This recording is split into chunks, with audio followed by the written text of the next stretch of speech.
ụlọ nsọ gị Chukwu ka anyị na-abata, bịakwute ya bịa zuru ike. Anya bịawa ịsọpụrụ gị ugbu a, bịakwute ya bịa zuru ike. Bịa o bịakwute ya, bịakwute ya, bịakwute ya bịa zuru ike. Bịa o bịakwute ya, bịa o bịakwute ya, bịakwute ya bịa zuru ike. Chukwu nna n'ụlọ gị ka anyị na-akpọ gị, bịakwute ya bịa zuru ike. Otito na-adịrị gị mgbe niile, bịakwute ya bịa zuru ike.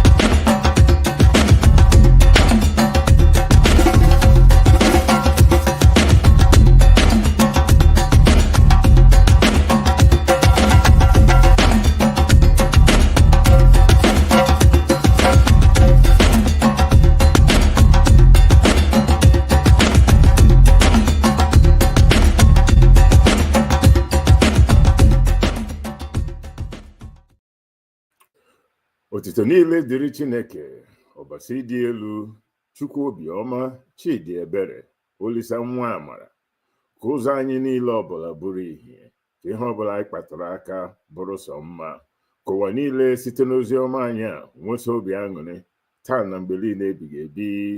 Ọfọ ya gazie. Ise. All praises to Chi, the Creator, the Supreme Being, Chi the good, Chi the magnificent, Chi the merciful. Let every way of our lives be light. Let all our acts be crowned with good. May the world prosper through our ministry, now and forever. So let it be. Amen. Well, we're done with the prayer, and I'm going to be... Our connection is slow. Thank you for that wonderful prayer. Thank you. I'm suffering from connection. Can you hear me? Yeah, my connection is just a little slow, but I think I can manage. I noticed a little bit of lag on my end, not on your end. Welcome. Thank you for that prayer. You're welcome. You're welcome. Let's go. Let's go. Thank you for the prayer. Greetings.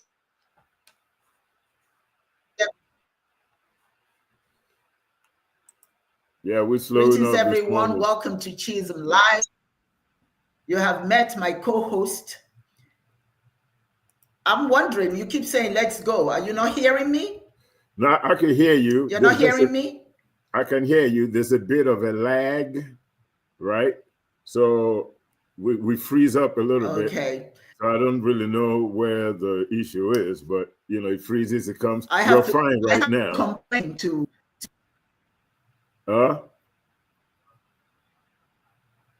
Yeah, our connection. It keeps freezing up, right? Yeah, our connection is today for whatever reason.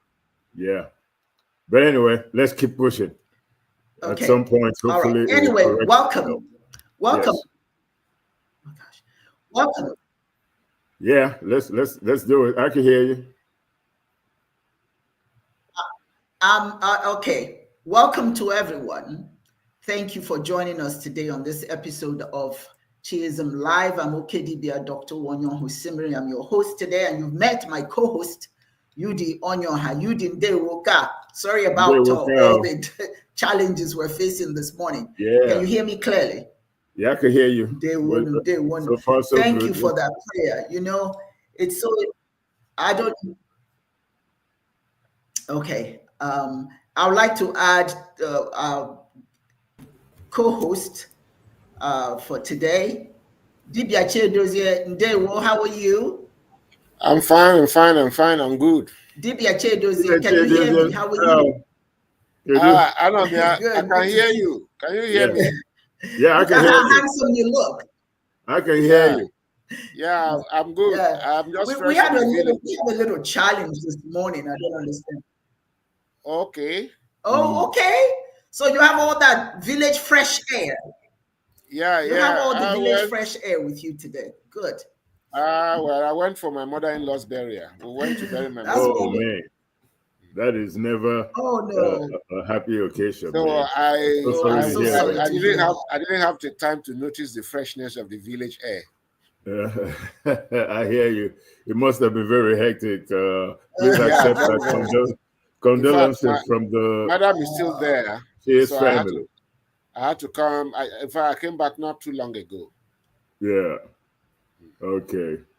Well, Mm. we're glad to have Well, you, thank you for as joining us. always. Thank you for joining us. Yeah. We have a special guest today, Danielle Williams. Uh, I'm trying to add her. There she is. Mm. Hello, Danielle. Hello, good morning, everyone. Can you hear me, Hello, Miss Danielle? How are Williams. How you you? doing? Yes, You're doing welcome. good. Good morning. Good morning. Nice to meet you. Good morning. Nice Yeah. to meet you too. Welcome, Yes, yes. welcome. Okay. I just, I am so, thank you all for being here today. This is a special presentation today. Today is still, it's still Umbocha, the month of Umbocha, which is the month that we were supposed to have devoted belong there. The minefield of weeds, pain, hate, all of that stuff is supposed to be gone this month because we're entering the new month of Ikurochi, which is the month of abundance and love and everything. And we're going to be celebrating that on the 29th alongside the principle of Kwanzaa, which is Ujima, or rather Ujama, which also has to do with abundance, working together to create abundance. But anyway, here you all are. Thank you for joining me. Before we go any further, I just want to do a quick PSA because we're entering the holiday season. I was talking to my brother yesterday, and he did remind me. I thought it was very important that we remind everyone this is a holiday season. That means the crooks are bound. There are people out there trying to get what little you have. If you are in your car, if you go shopping, get in your car and drive off. Don't spend time looking at your phone, trying to pick this up or that up. Just get in your car and go. As a matter of fact, here's another big mistake we make when we get home. We think we're home and we sit in our cars, right? And we're looking at I do that a lot and I have to stop doing that. We're looking at our phones, we're checking our purses, we're doing whatever, and we're parked in front of our houses and we think we're safe. We're not. Just recently, a woman was mugged in front of her house because she was sitting in the car. She didn't lock the car door. So while she was there, somebody jumped into her car and demanded money, demanded everything that she had in her purse. But fortunately for her, he did not demand her phone. She jumped out of the car and got on the phone and started calling her daughter, who was in the house, and told her, do not unlock the door because the guy didn't give chase. Instead, he attempted to enter the house. All right. So by calling the police, while he was trying to, fortunately for the lady, the police was nearby. So when they called, the dispatch was sent over to her house almost immediately, and they captured the guy. So the message here is: you are not safe just because you're home, just because you're in front of your house. Get in the house and lock the door. Then after you're in the house, that's when you can start checking for whatever it is you're checking in your purse. I just thought I should share that because a lot of people are going to be victimized this holiday season. And so it's imperative that we remind everyone. This is a powerful PSA. Pay attention. Pay attention. Anyway, here we are. Today, the topic of discussion is the path. You are welcome. And thank you, Yudi, for yesterday, because quite frankly, I do have a bad habit of getting in my car and start trying to make phone calls and all of that. But as soon as I got in my car, I locked the door and I took off. That's it. Had he not told me that, I would have, So I'm just letting everybody know it's very, very important that you pay attention to that. So today our topic of discussion is very, very important. I would like us to really unpick how the importance of this subject matter today. Okay. The topic is the path to enlightenment, how African spirituality elevates consciousness beyond dogma. Only able to be here till 11. So I would like to defer to her right now for conversation about her experience as a Christian. She was a Christian. She was on the spiritual journey. She was a Christian. And tell us where you are now on your spiritual path. Daniel, share with us Oh, where you okay. are now on your spiritual Okay. path. Great, great. So, well, yeah, as you said, I grew up Christian. Um, but what was interesting is my mother always told me, take what the pastor says with a grain of salt. Use your common sense. And she would always tell me that, you are the one that solves the issues in your life. But, because she wanted me to get a good education, she sent me to a practically all white Baptist school. My parents, both my father and my mom, sent me to the school for the purpose of the education. But obviously, what happens there is also indoctrination that takes place. It was an evangelical school. So, in a sense, I was even more Christian than my parents growing up.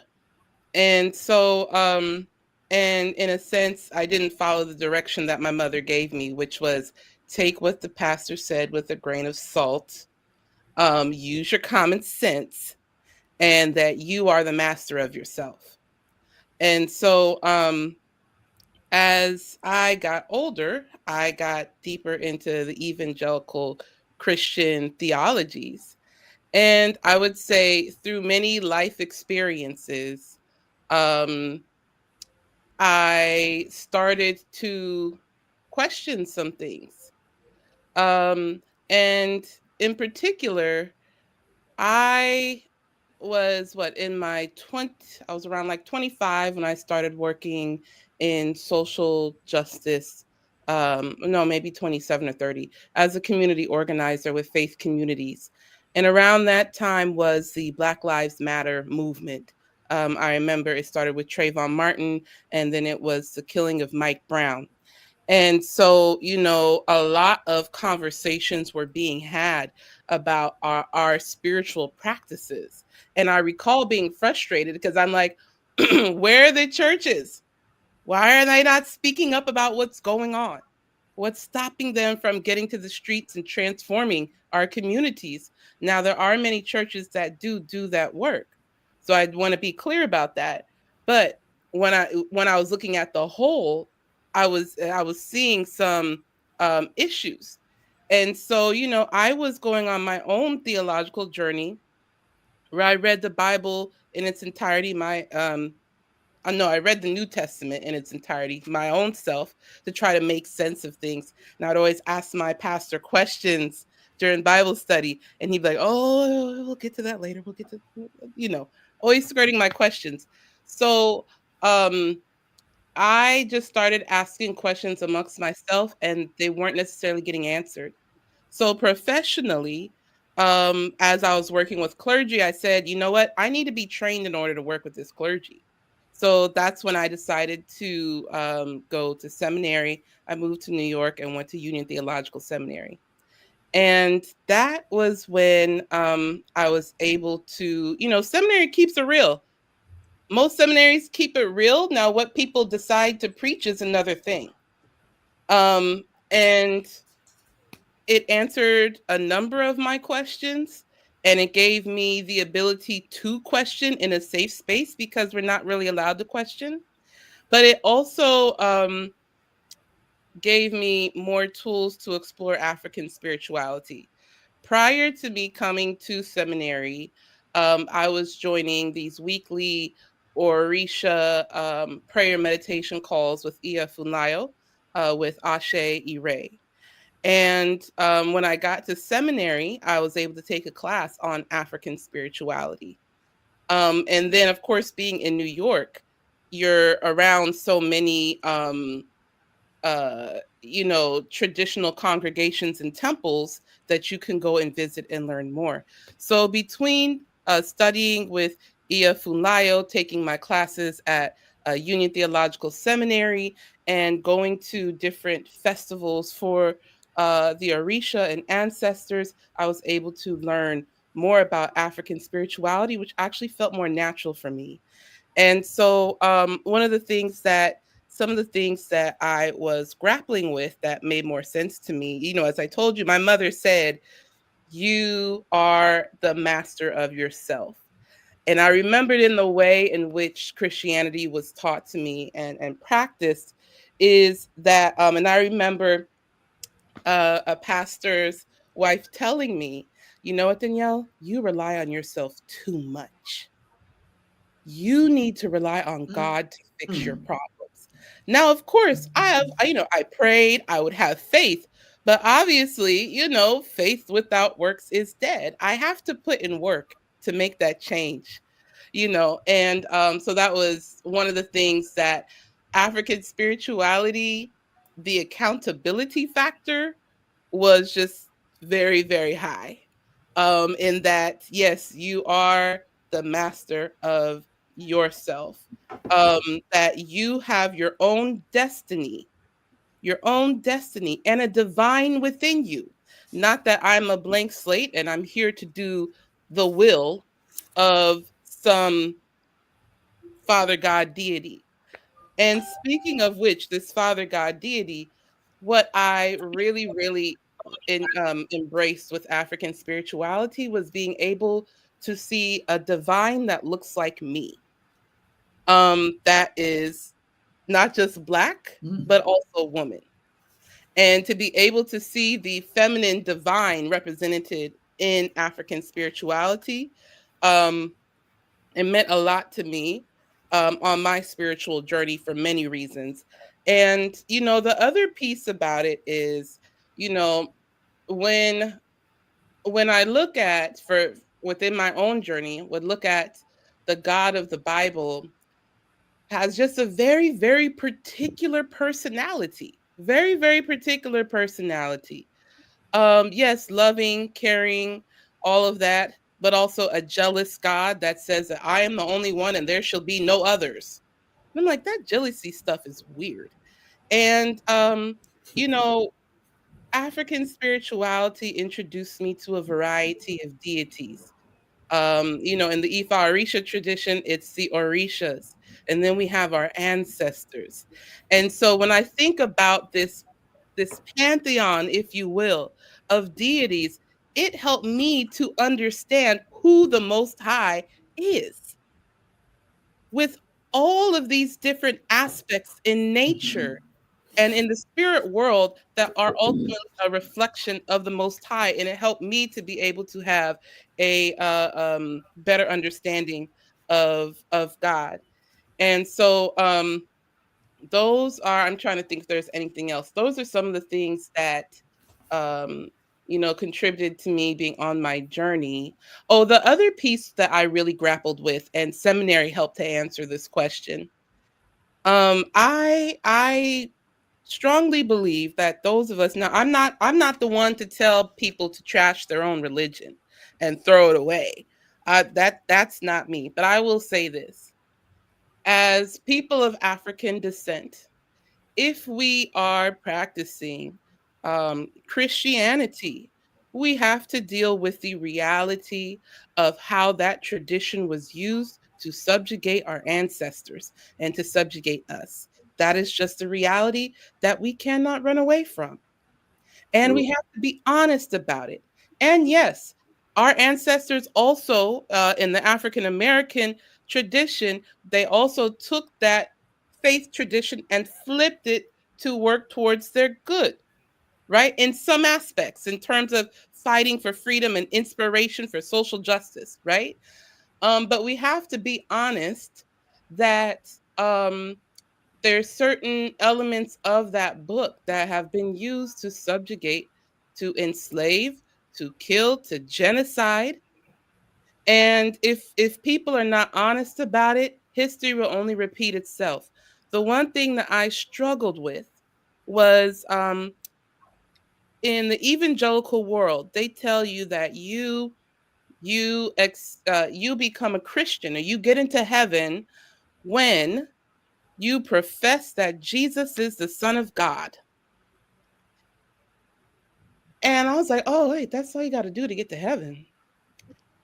So when you think about it, if all you have to do is to believe and profess that Jesus is the Son of God, and then you ask for forgiveness of your sins, you can colonize, you can um, enslave, you can rape, you can kill, you can conduct a genocide. But you know what? I believe Jesus is the Son of God, and you know what? I'm asking for forgiveness. Yeah. And then it's all white clear. And I said, God, that's such a shallow belief system. And when I look at some of the things like, all these superstars now are getting caught up in all these scandals, like P. Diddy, everyone's getting caught up in all these scandals. And I remember when R. Kelly got caught up in this scandal, what did he do? He came out with like gospel songs, and everyone was like, he's good. He gave his life back to Jesus. All right, let's just forget about it and move on. And it's like, we have to think critically. Does some of these teachings actually work for us? I don't. It's whether you practice African spirituality, whether you practice Christianity. There are times I'm a strong believer in critical self-reflection. You have to think, these beliefs that I'm working with, are they working towards my good? Yeah, it's cultural. I do it. The songs that we sing it, we do all of this. Is this working towards my good and the good of my people? And are there thought patterns and ideas that are harming or suppressing me or holding me back? And to think about, okay, and if they are, what are ideas and practices and ideas that can, move me forward, that won't harm me, that can progress me? So that's been my journey. And so I remember as I was going through seminary, and I spoke at our graduation, and my speech was based on the Orisha Oya. So I called my mom a few days beforehand. I said, Mom, I got to tell you something. She was like, what? I said, I know I went to seminary and everything, but I'm not a Christian anymore. And she was like, oh, she was like, oh, I already knew that. What are you eating for dinner? And I was like, what? So like, I thought my mom was like, no, my mom, she wouldn't call herself this, but I call her a Hoodoo Baptist. She's Geechee, she's from South Carolina. And when she describes, I asked her, I said, Mom, how did you get saved? And she told me, she was like, well, we would have to go into the woods and fast, and we would report our dreams to an elder who would interpret the dream. And when we had the correct dream, we would be saved. I was like, Mom, that's not Christianity. You know that, right? So, she already had some Africanisms in her. Yeah. And I think that was when she was telling me, you are the master of yourself. Use common sense. Take what the pastor says with a grain of salt. If it doesn't make sense to you, throw it out. And what was also interesting is that my mother did not teach me Bible stories. No, she taught me like the Geechee stories with the animals, the foxes, the rabbits, and the people with the superpowers, the flying people. Like that's how my mom taught me ethics growing up. And so I'm thankful for that example. Um, because, you know, in a sense, even though they sent me to this evangelical school, in a sense, I came back home. And so, you know, that's where I am on my spiritual journey. I'm not initiated in anything, right? So I'm still kind of like baby, if you will. But also, I must say, like, I've been watching you guys for the past year or two. And that's how I got in contact with Dr. Asimari, because I was like, oh, this is a strong, powerful spiritual woman. And I like to be around strong, powerful spiritual women. And so, you know, I'm enjoying learning about the Ifa Orisha tradition, you know, through Iya Funlayo and the Ashe Ire community, but also learning about the Igbo spiritual system and Chiism with all of you. And I think as an African American, because that's the beauty of the trauma that we have gone through, in that we are mixed. We're mixed with all the African groups. So I have multiple spiritual lineages that I can explore and go back to. And for me personally, it all just makes sense. African spirituality for me always makes sense. I remember going through challenges in my life where there has been energy around me that has helped me through. And I said, that wasn't no man. That was not a man. That was a woman that helped me through this. And I couldn't make through because I said, well, that's not Jesus. Then who is it? And I said, oh, as I grew in my journey, I said, that was ancestors. That was ancestors. That's So right. I'm happy to be on. Thank you. Thank you so much. Thank you. Thank you for sharing your journey with us. That was beautiful. Can you guys hear me? Yeah, we can hear you. Can you hear me? Yeah. Sure. Yeah, we can. Okay. All right.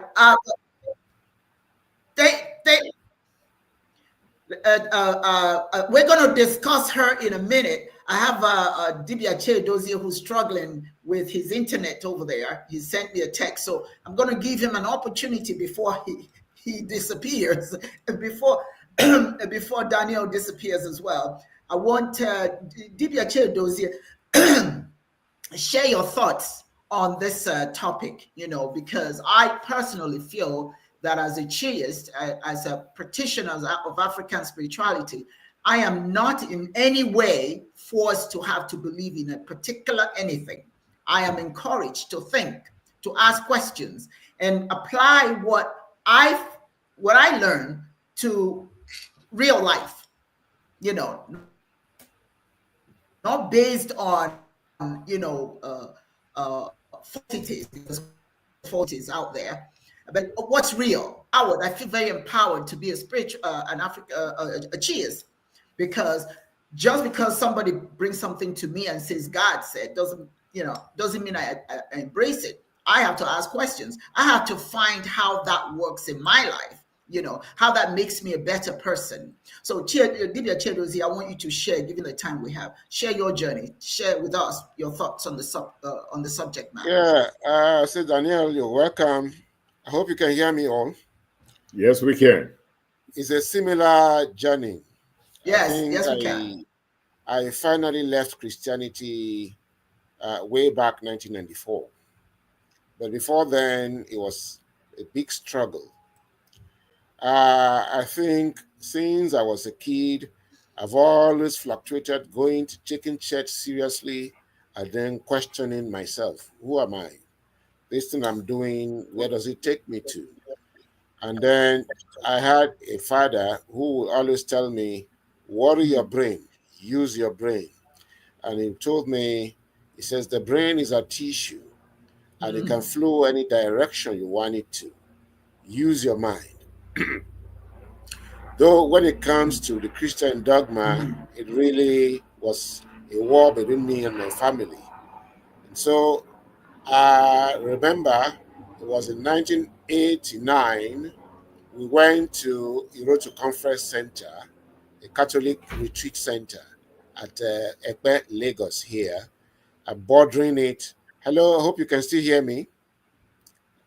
Okay, so bordering the Yes. lagoon, and so we went. It was what we call a midterm, a break here in the University of Lagos. That was my second year in the university, and so we went. I think I was on a Saturday, and if we had to go home the second Saturday, or the following Saturday, and then on the Wednesday, we went to the dining for a breakfast around 10. And so I just decided to eat a little so I could have time to go to the lagoon because I love nature and then go sit there and reflect. So 15 minutes I was done with my food. Then I had to go and to the lagoon front and I sat down there. I had hardly sat down when I saw my head tilted up towards my right side and I saw the sun wink at me. And I had to look around. Am I the only one seeing that? So the sun winked at me 3 times. And then, to my surprise, I saw the sun leaving its orbit. And before it could swoop on the lagoon, it was so bright that I could not dare to look. So I had to close my eye, cock my 2 arms, and use it to cover my face and buried my face on my stomach. And when I opened my eye, all I saw was vast space, nothing but endless space. Then I had to question. I said, "Where am I?" And then the voice came. Then I had written a letter to be a permanent member of Opus Dei, which is God's work founded by one Reverend Father in Spain. Once you become a luminary member, you become a social father. You don't marry. You become forever uh, uh, uh, dedicated to the Catholic Church. And then the voice came and says, "Go and retrieve that letter you have written. That is not why we sent you to earth. We sent you to earth to go and learn the ways of your people and begin to perfect it for future development." Then, out of anger, I retorted, "Who is speaking?" The only thing I saw was there was a reverse movement downwards, and I was placed exactly the spot where I was picked from. And the sun made a movement backwards and stayed in his orbit and winked at me 3 times. Now, in later years, I came to realize that was just transformation of consciousness because it was only I that saw that experience in the whole world as of that time. And so I had to embark from that moment. I embarked on a journey of self-discovery, which is what enlightenment is all about: personal discovering yourself, personal freedom. And that's exactly what African spirituality is all about. That's why we have the concept of Chi in Igbo, and we have the concept of Ori in Yoruba. That's how we have the concept of Ehi in Benin. And all African spirituality is centered on the personality of the person. Who are you? And even that's why there's divination. So that even before you were born, they know the entity coming. They know that the human being is the soul, the chi, the personality of the individual, which for chi consists of eke, chi, naago. And they know that the human body is constituted by the 4 elements of air, water, fire, and earth. And they know what today the Europeans call horoscope. And so African spirituality is focused on the personality of the person, the individual here. What is the essence that governs it? And so as I got on, that experience took me, I had to run, and I ran to the temple because in that particular vicinity of the retreat ground, there was a what they call a temple, and inside the temple was what they call a shrine, and inside the shrine was a sacristy where they believe Jesus Christ lived in permanently. And as I knelt before the sacristy, as I began to question, I said, "You, Jesus Christ, I believe in you so much. What power can be so strong that wants to pull me away from you? Answer me now." And so, as I was questioning, and my mind altered, and I saw myself a giant, several feet tall, and the whole center became very small. That if I mashed it, it would smash. I caught fright, so I left. So, and I thought maybe Catholicism was not the place for me. So I went from one Christian denomination to another. The same experience happened. I went through Islam, the same experience. I went to the Rosicrucians and all those Western spirituality, Freemasons and all that. And everywhere I went, my eye was open to see that all of these are what I call institutions that have been established to make sure the African does not rise. I saw through that. And so there were places that the African Mm, mind was harvested from kindergarten, from infancy, and make sure the African mind is groomed so that you will remain slaves in perpetuity. I saw through that. And so in my journey, I still remain stubborn.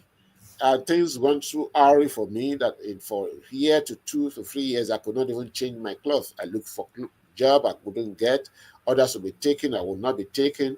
And I was looking for a job because I love my mom so much. And I wanted to find a job to take care of her. And she told me, follow your path, discover yourself. I will always be there for you to take care of me. Then she asked me jokingly, are you sure I'll be there for you to take care of me? I looked at her and she smiled. I said, don't worry. I'll always be there so that you take care of me. Well, I wasn't long after that, my mom took ill and she died. And I didn't know all of that were happening because of my stubbornness. If I had followed my path, she would still be alive. So because that's what the things, so I discovered along everything that distracted me was carefully taken away until I now joined Pan-African Movement mm, of Nigeria. Then through Naiwo Sahan, that's when I met the mm, likes of Naiwo Sahan, Emiko Atimamo, and then with the teaching of African philosophy by C.S. Momo, Kambe Shitu Momo, S.B. Oluwole, and others. So the argument about there's Africanness of African philosophy, African personality, and then that led me to Pan-Africanism. Then I met the likes of Naiwo Sahan, who was the writer of The End of Knowledge and the Cradle, African Spirituality. And then I met Chinwizu. I met Miko Atimomo. And then I also met Fela Adikla Kukuti. Then along the line, I saw that Pan Africanism had its own pitholes. And it has its own pitholes because it's coming from abroad. And as it's coming from abroad, we are talking about Pan Africanism in foreign language, that we are speaking in foreign language now. And I began to question how can we discover ourselves, true self, in foreign language. And the day I discovered that was but the self-discovery continued until 1994. But before 1994, in 1988, before that retreat time, 1988, I remember 1988. It actually should be 1989. So 1989, I did my baptism in Catholic Church and confirmation. And to my surprise, those who welcomed me into the fold of pure people, spiritual people, are those ones I see who are into vain things. And I said, am I really in the right place? But one thing happened. When I was to do my baptism and I was looking for a Christian name, my parents didn't give me a Christian name. I'm the only one that my parents didn't give a Christian name. I picked one myself. And that's how the name Benjamin became part of my name. So, and I remember when I picked that name for baptism, Father Skylas was in USA, it's in Florida, USA, and he was a grandfather there at the Chapel of Light here in Unilag. So he called me. He said, "Son, come. I've been watching you. You are struggling with this journey of self-discovery. This baptism you want to do, don't you have a local name?" I said, I have. He said, what's the name? I said, Chiedozie. He said, what's that? I said, it means providence, the chosen path, what, and so on and so forth. He said, he now asked me, isn't that name more wonderful and deep than any Christian name in the Bible? As of then, I didn't mm, understand what he was asking me. But he told me, he said, Oh no, we were enjoying the story that he was telling, and I think he's he, frozen. Yeah, he's He's frozen. frozen. Okay. Yeah, but I'm going to bring him back when he's yeah, unfrozen. gonna jump back in. Yudi, before you go any further, before because I'm going to get to you right now, but I just wanted to say one of the things that makes us that I appreciate about Chiism is that I'm able to apply the teachings to real world scenarios. Many people, many followers of other religions do have difficulty, applying their teachings to world scenarios, which causes a lot of, behaviors that are contradictory to what they are being taught. You know what I'm saying? Because Yeah, a lot of it does not comply with real life, so it makes it difficult for them to actually apply their teachings to real life, and that creates confusion. Yudi, Dibia Yudi, we have purgative lights. Chiism has purgative lights, which are statements that we use in our interpersonal relationships and our relationship with the world. Can you share those with us, Yudi? yeah. First of all, I just want to say how privileged we are to have you on our show today. For me, the courage of those who walked into the light on their own terms without the kind of privilege that myself and Dr. Owo Semiri had with our parents, right? Where we were just nurtured right into the light. It's like we learned how to bob and weave at a very early age. So we you know what I'm saying? We're just bobbing and weaving, and the punches are coming, and we're just like, no, mom said, dad said, you know what? No, that ain't true. And we were fortunate. So when I see someone like you, and I see someone like Dr. Dibeche Dozier, who through their own, reckoning up with their own conscience, were able to walk into the light.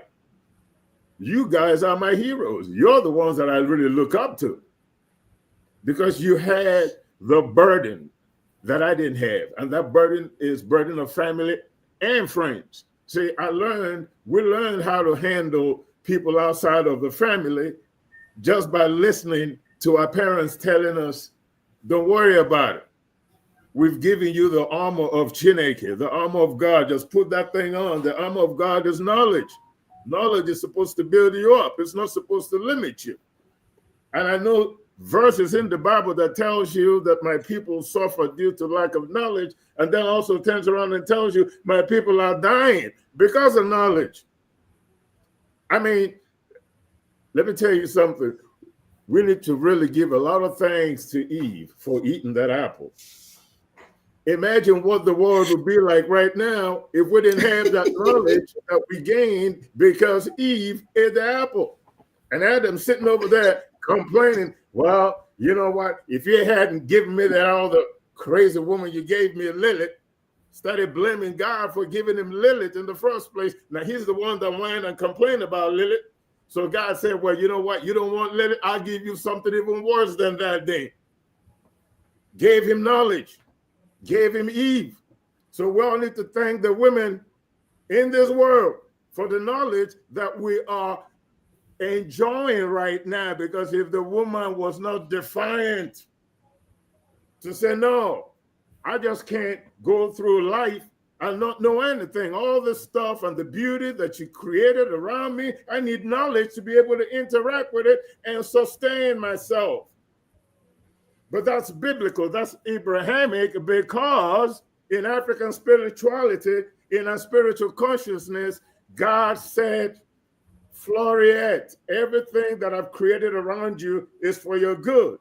I'm not going to let you have that knowledge all at once. But from trial and error, you will be able to determine those things that are good for you to help perpetuate your existence on earth. I am in you. I am your conscience. If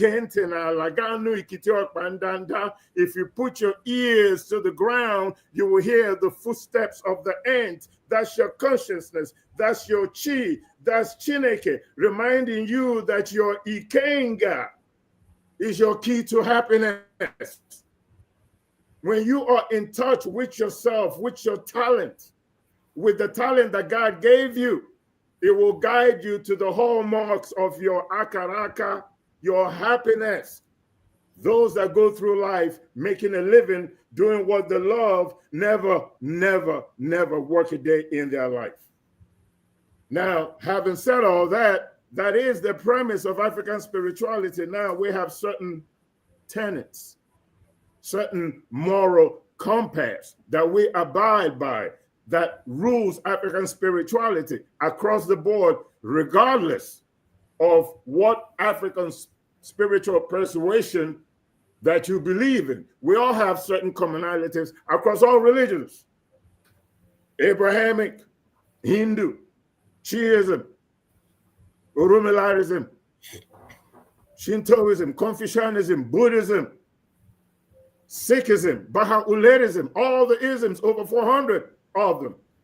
All religions believe that thou shalt not lie. It's not a Christian thing. It's not an African thing. It's not a Chinese thing. It's nobody's thing. It's everybody's stuff. We all have certain moral compass that is common amongst all cultures. Thou shalt not kill. It's not a Christian thing. We didn't run around here killing everybody till somebody showed up with the Bible and the Quran and then told us, you can stop killing now. And not only that, let me put a caveat in there. Now, if you accept Jesus Christ as your Lord and Savior, you can kill all you want to. Just make sure that before you die, that you accept him. Because once you accept him, then it don't matter how many people you rape. There's no accountability. Unlike in African spirituality, you are accountable. There's no forgiveness of sin just because you accepted somebody as your Lord and Savior to wash away your sin. Well, guess what? According to the Bible, according to your Abrahamic religion, your sins have already been forgiven. So as far as we're concerned, you can do all the killing you want to. He's already died. Don't come back and tell me the devil did it. The devil made you do what? Your sins have been forgiven already, so the devil shouldn't have any power over your conduct, telling you to do anything. The problem we have in our community is lack of courage. And again, I'm going to reiterate, I really admire you and Dibia for your courage. But in Chiism, we believe in the almighty Chineke. And most people in all world religions believe in a creator. Now, some people don't believe in a direct relationship with this big spirit up somewhere, and they're more about nature. That's really about what Pan-Africanism is about, with Chineke at the core of it. But there's a relationship with nature, with life-sustaining forces, with the air we breathe, with the animals we eat, with the fish in the river. We interact. We have a relationship with nature, because without that relationship, if we don't understand our responsibility spiritually to our environment, to those life-sustaining forces, we will die. It's a given. If you pollute the air, you're going to breathe poisonous air, you're going to die. You poison the rivers, there'll be no fish for you to eat.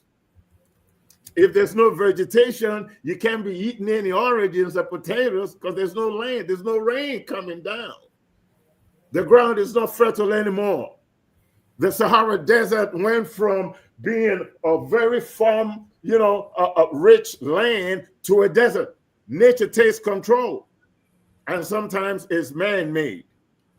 I believe in the Almighty God, the creator of heavens and earth, as my source of inspiration, strength, and as my protector. All people believe that believe in the creator. They believe that God is a protector, and they believe that Chineke blesses, because if you don't believe that Chineke can bless you, you will not be praying. You need something from Chineke. That's why you believe. That's why you pray, because you understand that you're not responsible for those life-sustaining forces that mill around you that keep you alive. You didn't create the air you breathe.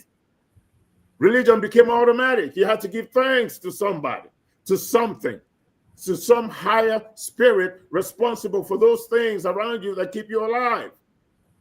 That is what religion means. That's the etymology of religion, a duty that you feel compelled to perform in reverence to something greater than yourself. That something is the Almighty Chineke. And you create a hollow place or hallowed place in your heart. And then also in your place of worship or whatever, where you give reverence. But I don't want to be very long-winded about what I'm saying, but in African spirituality, one of the main elements is, number one, love is the highest religion. And any religion that does not teach its adherence to love is no religion at all. Number two, we, in a pan-African way of thinking and in African spirituality, believe that every human being has a right to worship Chineke in the way they understand best without bitterness, regardless of what their race, their creed, or their culture is. We all have a right to worship God in the way we understand best.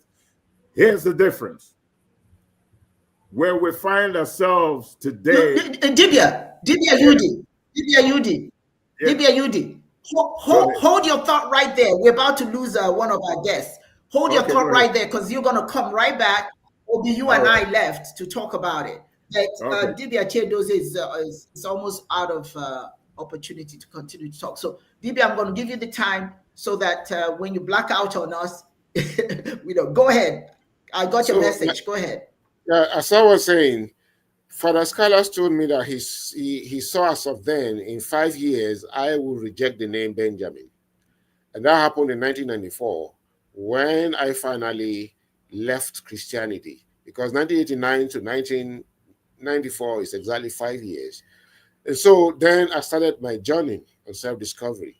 Then I wanted to know more about African spirituality. So I wanted to register with the Department of Linguistic African and Asian Languages to study Igbo and Yoruba. Then it was a season of admission and I wanted to pick up a form. Then the voice came, my consciousness exploded inside me and said, how stupid are you? You want to learn about the deep spirituality of your people, and you want to go to Europeanized, westernized department to learn about your people. The language that you are taught there has been Europeanized. It has been westernized. Then I said, so what next do I do? He said, you have to go and get yourself initiated in the spirituality of your people. Of course, since I live in Yoruba land, and as of then, I did not have any connection to Godianism. So I went and I started searching from 2003 when I had the experience that, yes, I had done my PhD, because when I was doing my PhD, I discovered that everything was meant to put us down. And through Pan-Africanism, I read Chekanta Diop, I read Chancellor Williams, Ivan Vasatima, and so on and so forth.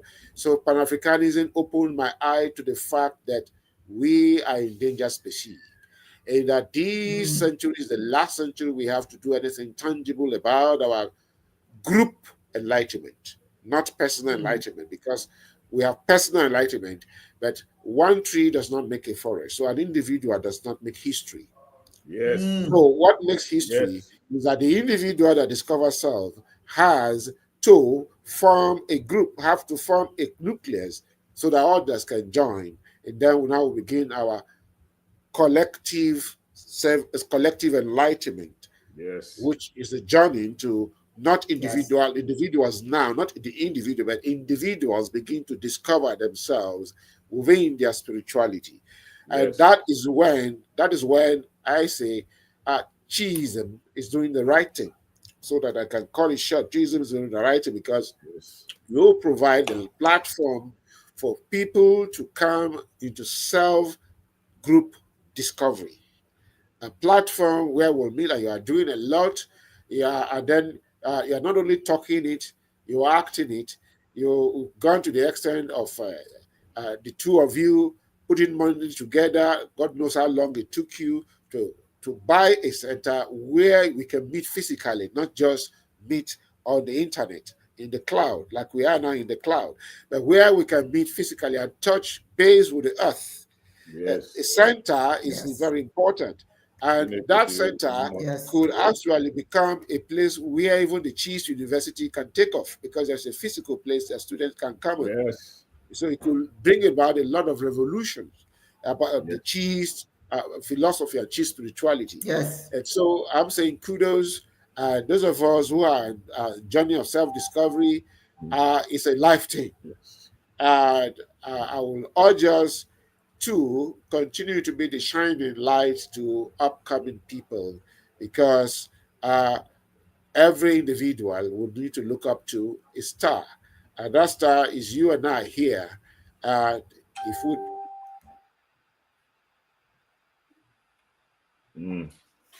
He's having a challenge, but he sure said a mouthful. Go ahead, okay, Divya. Over to you. He's It having a seems like challenge. Yeah, no, he's off the air. okay. Yeah, I think. Because you know Yeah, he's coming in from I Nigeria. want to first of all, one thing that he did say. One Mm. thing he did say, and I want to re-emphasize, is the fact that yes, we have a center where we host our programming.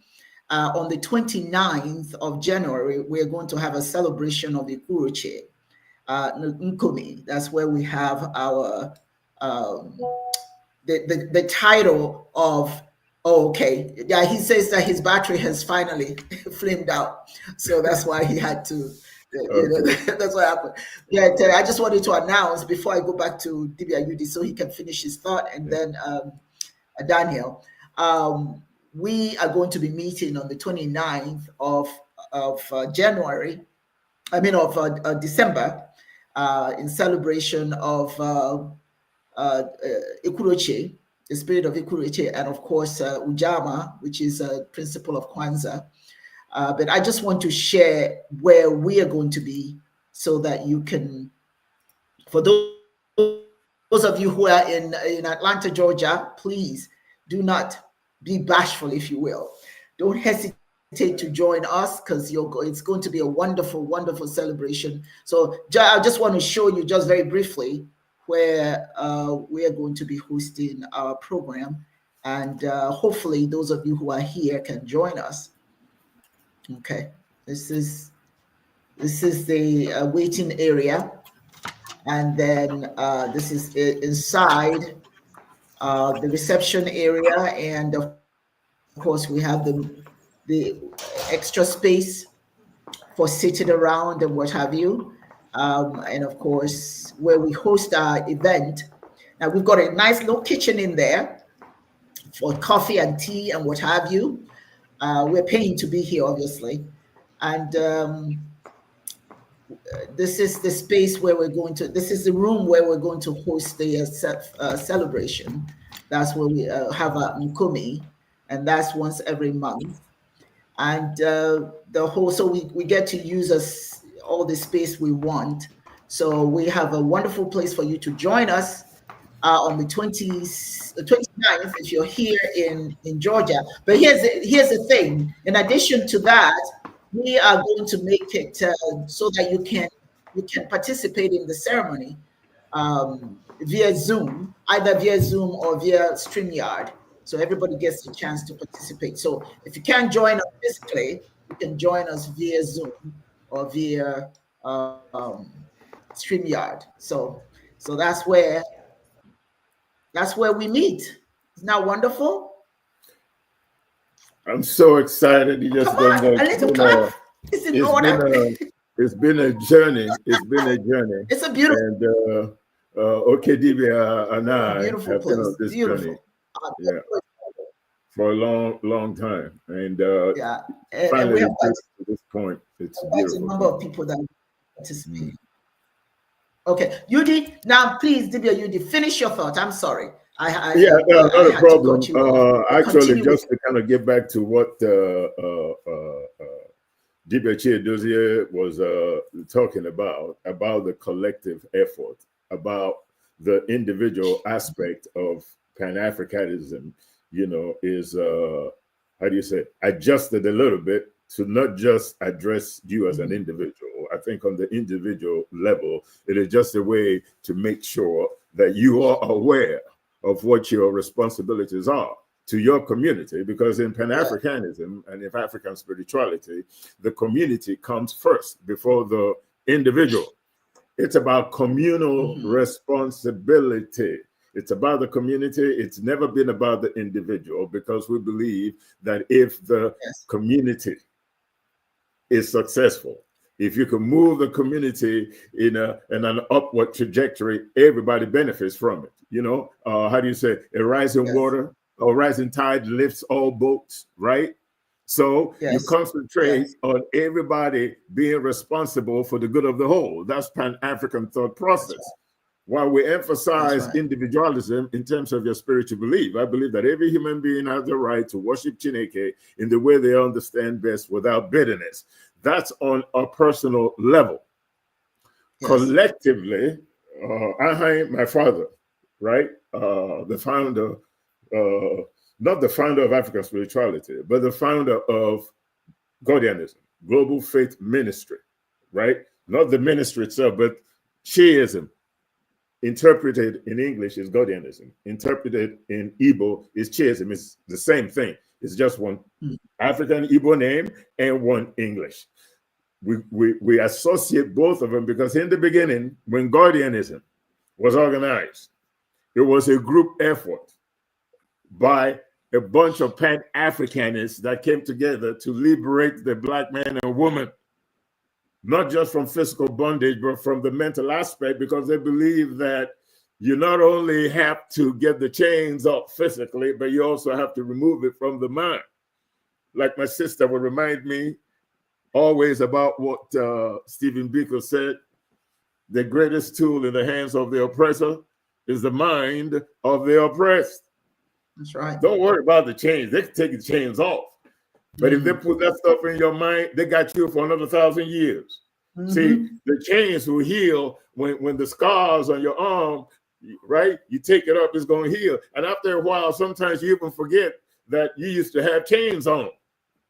But that mental thing, you will drag that thing from one generation to another, from one millennium to another, like we're doing right now. As Black folks, we drag it. That's the ball of chain. Yes. You know, they make a fun about the ball of chain. A man is married and then they call your wife the ball of chain. No, the ball of chain is whatever it is that is going off here that don't belong to you. That's right. Whatever it is that is going off here that is keeping you from recognizing your greatness and the contributions you've made to civilized behavior, where somebody is not coming and telling you that you were nothing until they showed up. You didn't know God until they came. Hello. I wonder what we were doing before you came. Because in your further research, you discovered this and discovered that Africans did this. Let me read something to you that really had me on edge this morning. And it is on the internet that describing African spirituality to me. I understand that. But here, African spirituality is a complex and diverse set of beliefs and practices that varies across ethnic groups. Some common elements include, check this out, ancestor worship. We don't worship our ancestors, we revere them. So it's about wording. Now, last time I checked, every community, every human community in this world got an ancestor in their history books, in their religion, that they revere. In Christianism, you got David, you got Abraham, you got Moses. Hey, you got the Pope too. In Islam, you got Muhammad, you got Hussein Muhammad, and a host of Arab and African Islamic scholars that made Islam what it is today. And a lot of the scholarship of Islam came from Timbuktu, the oldest university and the oldest archive of Islamic scholarship is in Timbuktu. It's not in Mecca. A lot of contributions to Islam today were from Black Islamic scholars, not Arabic. His story, whoever tells the story, they say we worship our ancestors. We don't. We have ancestor reverence, just like the Vikings revere their ancestors. The pagans revere their ancestors. The Romans, the Chinese, Japanese. It's okay for you to eat chicken But when the black man or woman eats chicken, now it's a black thing. Really? Watch, y'all don't eat watermelon? I mean, what are you saying here? You don't eat watermelon?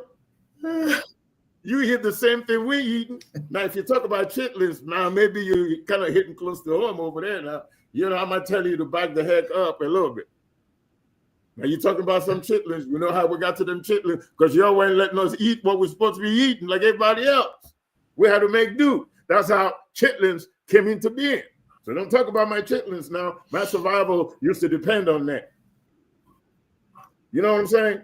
Okay, so Chie Dozier talked about our communal responsibility. It's about the group. My father gave a speech and he said, a people without a spiritual culture do not exist. When the interest of the Arab is at stake and threatened, they rally around Islam. When the interest of a European is threatened and is at stake, they rally around Christianism. When the interest of the Indian is at stake, they rally around Hinduism. When the interest of the Japanese is at stake, they rally around Shintoism. When the interest of the African is at stake, what do you rally around?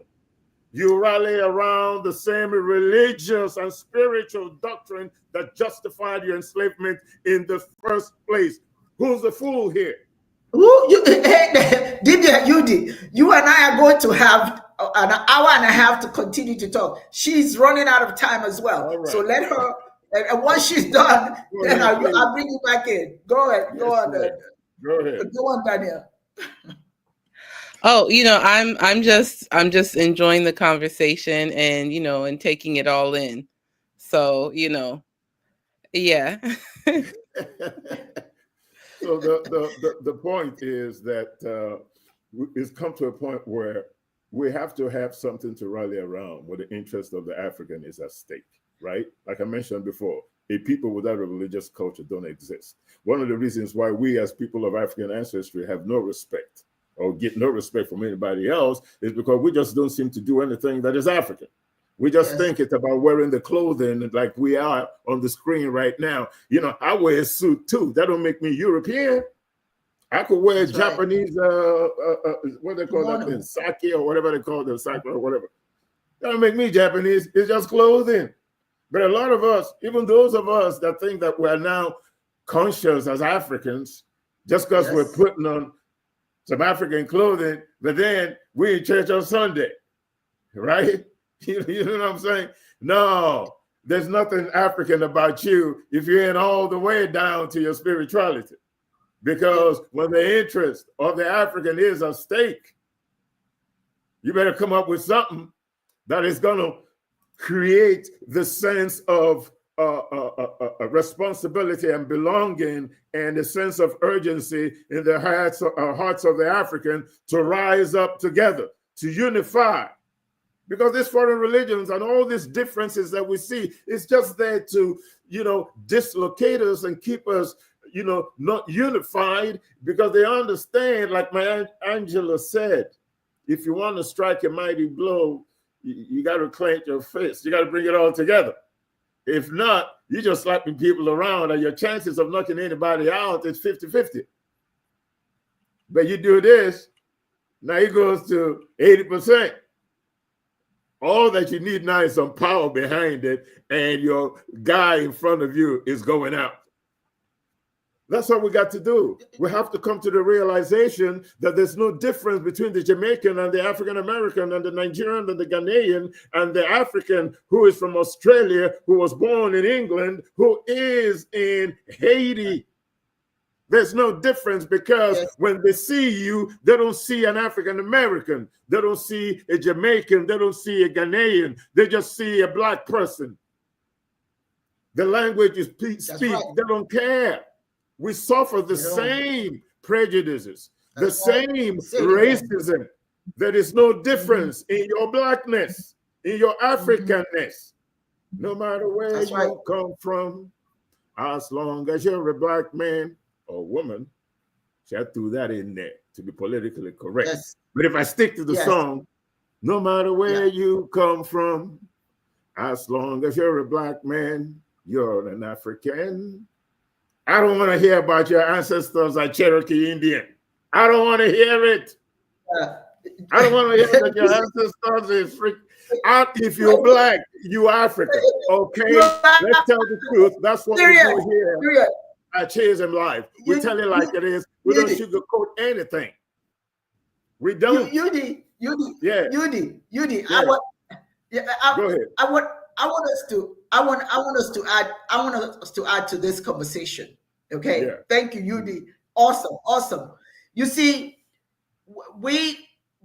our people listen to commandments, the 10 commandments. The philosophy behind the 10 commandments is good. There's no question about that. But the point of the matter, if you adhere, if you believe in something, you have to ask yourself, how is that manifesting in reality? You shall have no other gods before me. What does that mean? Who brought you that? Whose God are we talking about? What God are we talking about?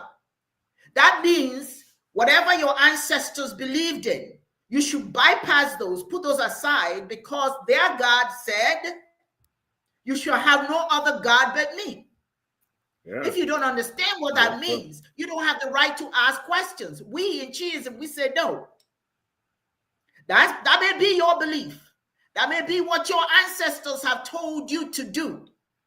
But that's not what our ancestors have told us to do. They want us to ask questions. They want us to understand our environment, how to relate to nature, and who our God is. Our God has different names. Olodumare, Tamona Jinya, Mikatonda, Nyemi, Nkosi, Vuzilele, Chineke. We understand that diversity and we embrace it, and we refuse to be cowed by such a demand not to look at anything other than what they've given us.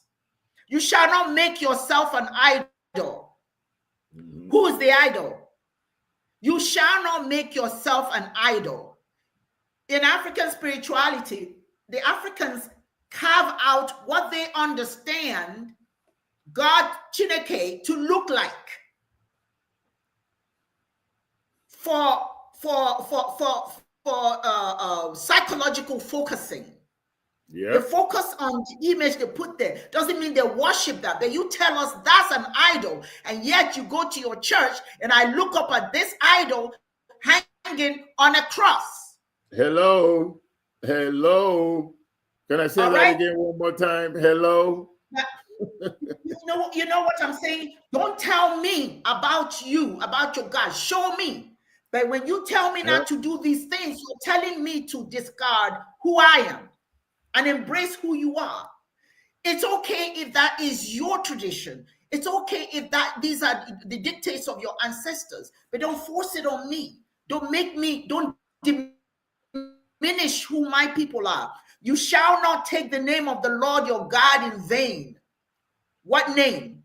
What God? Mm-hmm. My people should understand the purpose behind the messaging that they feed you every single Sunday. Yes. Yeah, true that. And then the important things that you should hold on to. It says, honor your father and your mother. And we have gotten to the point that we forget that's also an African spiritual concept. Thank you. Oh, there's a song that they say, mother is mother and father is father. You cannot separate yourself from them. But what are we doing? We put our mothers in homes. We put our fathers in homes. We talk back to them. We disrespect them. We don't even ask if they're eating. We don't want to know how they're feeling. We put them in homes and then we move away and we don't visit. If you want to believe in the Bible, well, believe that, because that's part of our spirituality.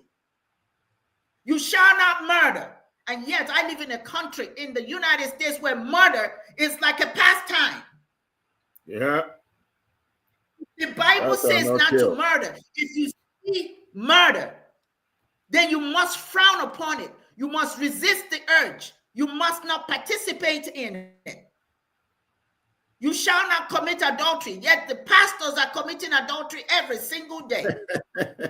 All day, every day. All day long. If you believe in that, then you must stick to that. You shall not steal. And the people we have in government are thieves. No principles, no morality. You shall not bear false witness against your neighbor. Every time I go to church on Sunday and you're feeding me those lies, you're bearing false witness. I say this to you, there's certainly 10 commandments. I just gave you 8. The point I'm trying to make is this. If you want to believe in something, believe in what your own people believed in. Honor the ancestors, honor your culture, honor Chineke, honor Olodumare, honor whatever name your people have for the Most High. Do not speak of it. Act it. If you believe in anything, act it. Let it become reality, because that also, for the most part, it impacts the way you conduct yourself in your community. It influences how you relate to your environment, to your wife, to your husband, to your sons, your daughters. We are pulling away from what held us together. I am not saying, let's understand, the world, there's the cultures of the world is what makes the world. No one culture makes the world. But if everybody else is embracing theirs, you need to wake up and embrace yours as well, because it is what guided your ancestors. Now, contrary to popular belief, our ancestors were not savages. You know, when they talk about African, you know, the savages. Our ancestors were. How can we be savage? We get humanity and civilization began in Africa. Let's not even get deep on that. Humanity and civilization began in Africa. If we gave the world all the things we gave them, how dare you call us savage? And how dare you believe that your ancestors are savages? I'm going to give you an opportunity before you leave. Daniel, any comments? Yes. Thoughts, I was just taking that in because a few thoughts came to mind, especially what came up to me on my journey is, you know, the Bible is like, what, 2,000 years old? Something like that. And, you know, it's interesting because I love to learn about where my ancestors came from. You know, my parents took the DNA test. I was paranoid about the FBI, so I didn't take it. But my parents took it. So I know the countries that we come from, and I'm always learning about the cultures there. Well, we're majority Nigerian. So, you know, I've been learning about the Yoruba people, the Igbo people. And when I looked about the Igbo people, I said, oh, this is a really ancient people. You know, and the way that African history is taught to us, exactly what you were saying, especially the school that I went to, is that they did not know God. They're savages. In high school, they said it was a dark continent that did not have access to the rest of the world. And that is why they were so slow in their development. I literally learned that in the 10th grade. Right? I'm 39 years old. And so, you know, I'm learning about this. And I'm like, oh, wow. Well, if we come from very ancient cultures. And I learned about the democratic practices in the Igbo culture. I learned about also the pyramids that were there. I learned about the market days, the spirituality, the power of women in Igbo culture. And you know, just from that, I'm like, how can we throw all of this richness away? And say that it's backwards, it's savage, it's all that. How can we throw all of this away? Now, you know, I have a lot of friends who are Christian, and many of them are into social justice, and many of them embrace their African culture. They're traveling to Africa, and a number of them are curious and embracing African spirituality as well. And I think that that's a beautiful thing. hey, they're probably going to stay Christian, but at least they have the curiosity to think, you know what? I think our ancestors might have some wisdom that they can hand down to us. And Yes. I've always been a curious person. That's just my personality. And I think when it comes to our spirituality and our spiritual path, we should be curious. We should be asking questions. And I know, like, Yes. African Americans, you brought up, stop mentioning the Native American.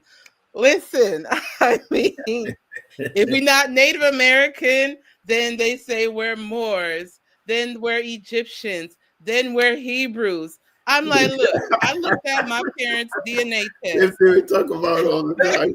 We talk about it all the time. Okay, I looked at my mama is 92% African. I don't care what that other 8% is. I Yeah. mean, like, I don't understand. And both from my mom and my dad's side, it wasn't no Native American. It wasn't Uh-huh. no Native American.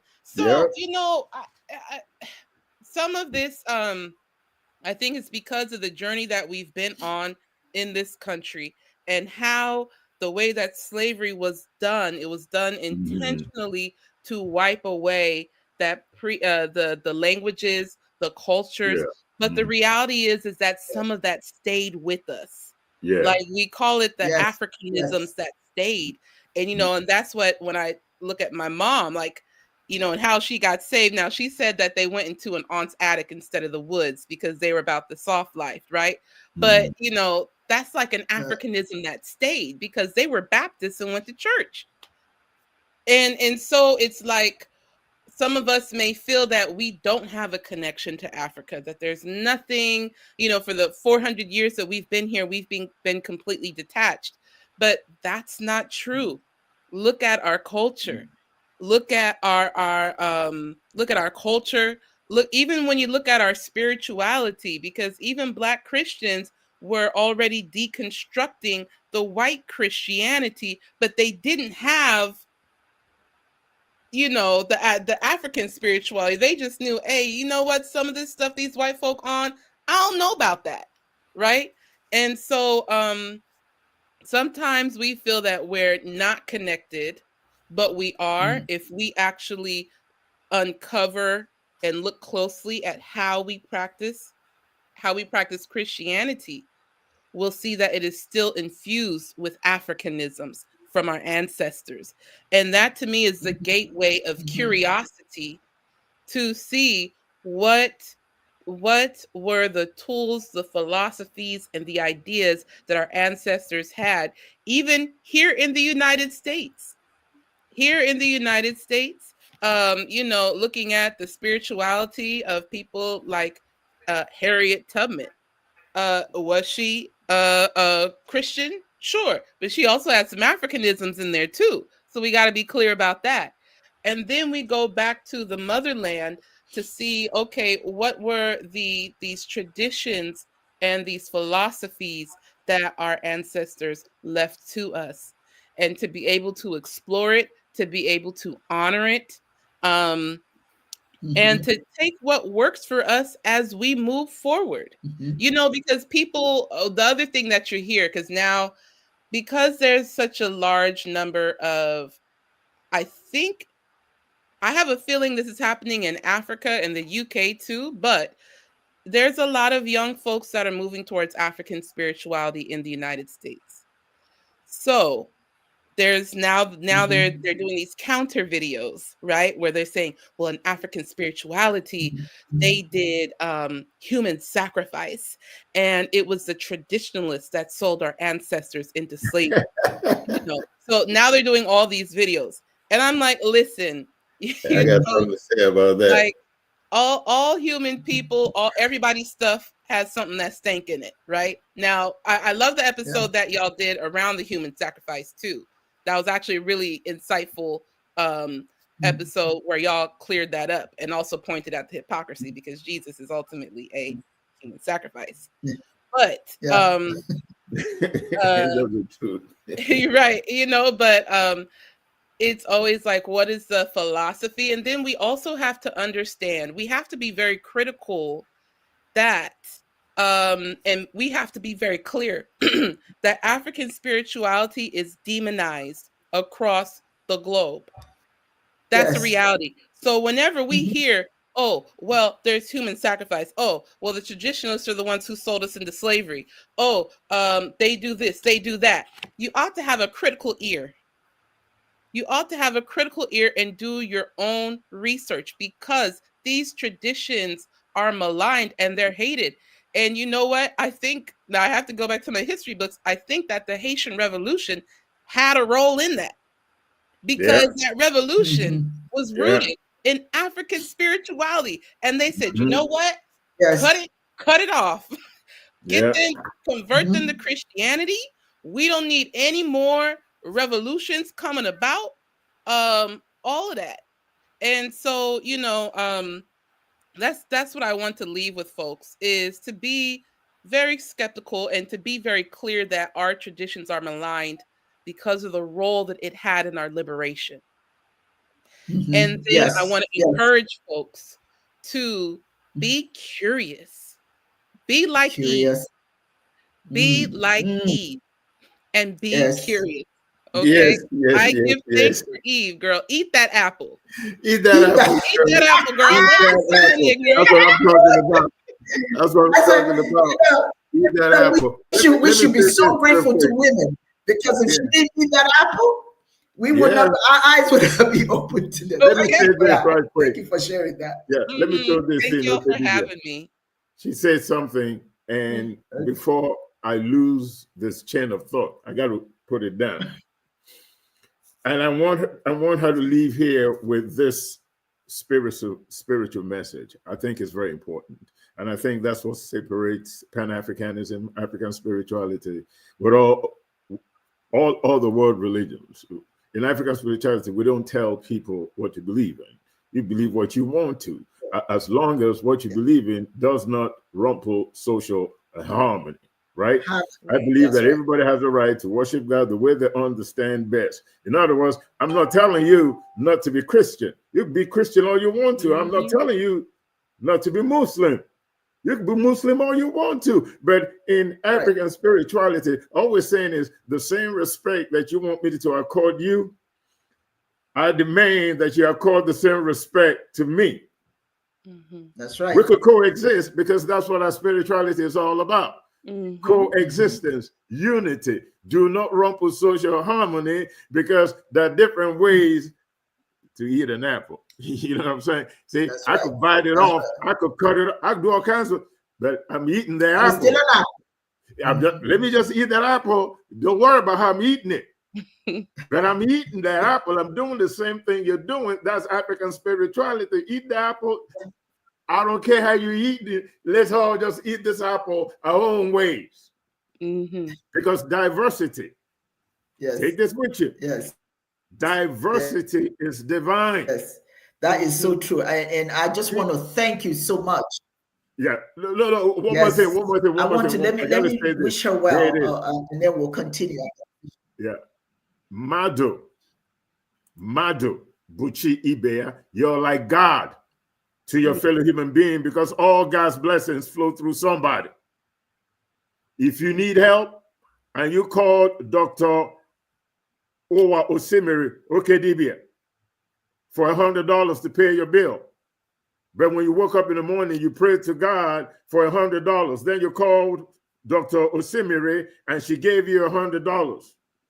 God has listened to your prayers and blessed you, but God blessed you through somebody else. Mado, Buchi, Ibea, you're like God to your fellow human being, because all God's blessings flow through somebody else. So do unto others as you would like Chineke to do unto you. I just want to get that So out. yes. Oh my goodness. Listen, I just want to thank you so much for joining us today. It's you've been a blessing.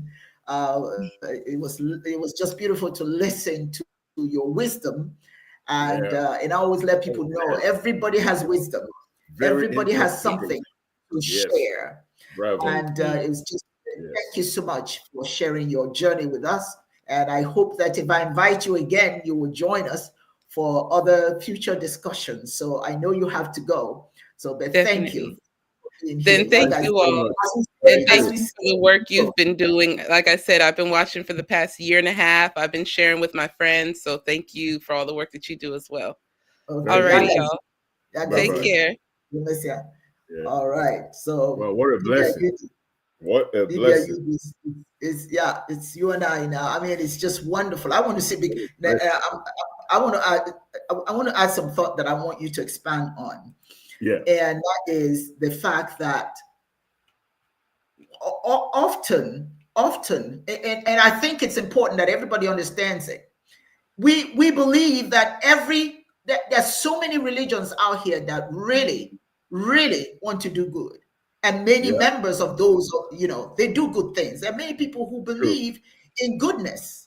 They Yes. believe in love. They're Christians, okay, who advocate for peace and compassion. They are Christians who advocate for that. They are Muslims who advocate for that. But they Yeah. are those inside of all of that as well. They are individuals who advocate something different. Yes. Okay, who advocate that. This is where it's important for us to engage in open dialogue. We must understand what is being said to us. If you want to practice Christianity, then practice good Christianity based on the philosophy, not on the actions of the so-called Christians, because they are those Christians who are doing horrible things in society. You don't emulate that as what Christianity is. They are Muslims who are doing horrific things. You don't emulate that as what Islam is. If you Yeah. must worship anything, make sure that what you're worshiping is based on love, peace, and joy, and does not select people and make them the other. Because sometimes Yeah. this is what happens. There's a tendency for humans to dehumanize those that they believe to be other, and that leads to the Yeah. justification for violence, especially in conflict situations, as seen in various countries. I look at what I'm seeing here, where people are being, people need to go. People don't belong. They don't belong there. The other, we are the ones who belong here. Everybody else has to be deported. We belong here. This is not peace. You can't get peace that way, because what you forget is that in other countries, your people are there. You see what I'm saying? Do unto others as you will have them to do unto you. If that is one of the commandments, then you must practice it. You don't practice it when it's convenient for you, and other times you just forget that teaching. You engage in violence. You engage in pointing out those who don't look like you. Those don't belong. Quite frankly, in this country, the Native Americans have not asked anybody to leave. Have they? They did in the beginning, but they They have. killed them all. Yeah, well, the point I'm trying to make, yeah, you're right, but the point I'm trying to make is people have learned to coexist. Yeah, absolutely. We have learned, the disparity in reactions to violence against different groups, is obviously influenced by social, political, and historical factors rather than straightforward application of religious doctrine. So if you want to, quite frankly, you have to ignore some of the geopolitical influences that impact the religious doctrine. Because if you want to follow the 10 Commandments, if you're a Christian, if you follow the 10 Commandments, you're more apt to do well. There are certain aspects of it that need to be revised. But where it talks about love your neighbor as you love yourself, then you don't have any room to identify the other. You don't need to identify any person as the other. You are supposed to love everyone. That's part of your commandments. For those of you who believe in Jesus, Jesus summarized the law the commandments into two key principles known as the Great Commandments. He says, you shall love the Lord your God with all your heart, with all your soul, and with all your mind. And you shall love your neighbor as you love yourself. So for those who believe in Jesus and his teachings, why are you not practicing that? Why are you spending more time being hateful towards others? You have to practice what you preach, and that's what Chiism is about. You know, Chiism is about practicing what you preach. You said it earlier. If I am going to, if I'm a representation of the pathway for goodness that Chineke uses to do good, then I must respect that the other person also is that pathway. So I must honor my fellow human beings as that pathway. I'm not just the only pathway.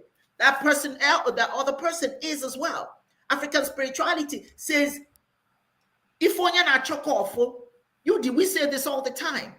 Yeah. Everything that you seek, you will find. Be careful what you seek. If you are focused on doing negative things to your neighbor, that means that's what you are asking to receive back. You have to practice what you preach. There's a, when you break the kola nut, Yudi, what is it that we say? When you come to my space,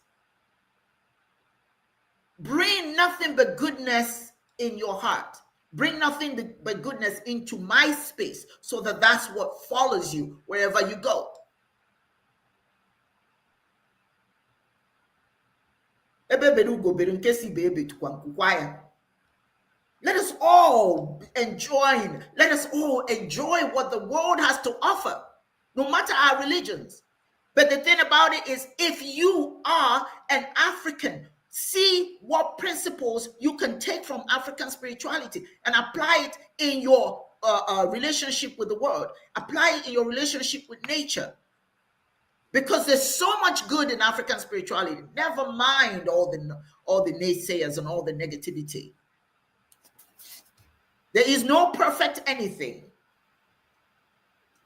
You take the good. That's why they say UD, and I'll let you pick up from here. Don't throw the baby out with the dirty bath water. Pour the dirty water out and keep the baby. We African people, we need to look at what we don't need in terms of our spiritual principles. But those things that are good represent the baby we keep. We don't throw it away. UD, take it away. Oh boy, you just spoke a mouthful, man. I don't even know where to start with this one, so I ain't even going to start. I'm just going to acknowledge what you just said, because it's almost like a daily conversation that needs to be had all the time. You know, you go through this thing of having to remind, you know, everybody that there's a war out there. We're at war, but we don't know. We're just sleepwalking. And something you were saying, and then something interesting came to my mind, you know, which I thought about. And this is just my school of thought, so I don't want anybody to take it, you know, as an absolute. But this is coming from me, you know.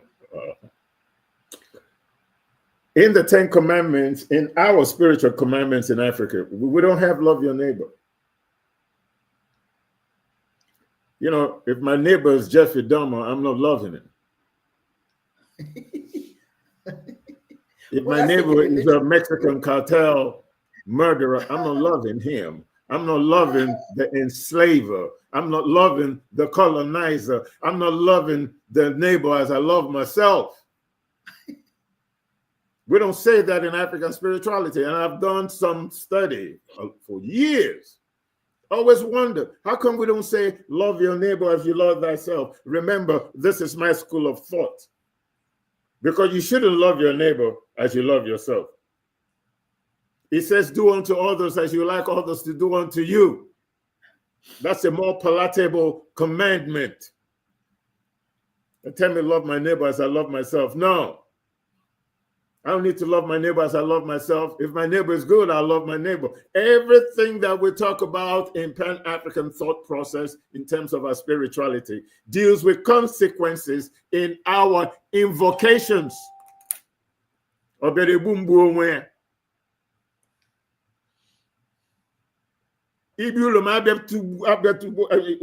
say that thing? Don't come to my house and kill me. Mm-hmm. Come to me in peace. When you leave, may you go in peace. May something not happen to you. There are consequences of you coming in peace. Yes. And in turn, goodness follows you. Yeah. Goodness follows you. Yeah. You bring good. May goodness follow you.